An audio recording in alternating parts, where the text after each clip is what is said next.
Pri rdeči pesi iz sadik vedno utrgamo višek sadik, najlažje kar s prsti.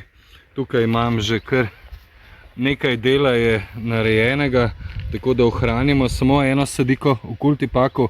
Sam pa sem opazil, da je rdeča pesa iz sadik, jaz sadim kar sadike Cornus, to je sorta Boro, zelo dobro naredi, hitrejše kot iz semena, ni praznih mest, sadimo tukaj skupaj in pravzaprav lahko pričakujemo pridelek zelo hitro in to je pravzaprav tisto, kar si najbolj želimo.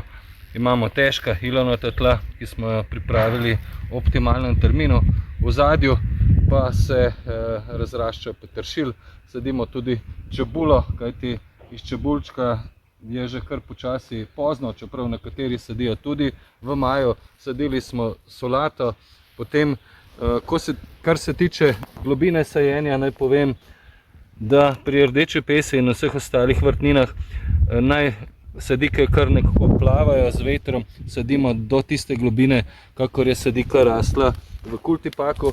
Pri zalivanju pa se vedno držimo načela, da ne zalivamo samo vrste, ampak vedno zalivamo celo gredo.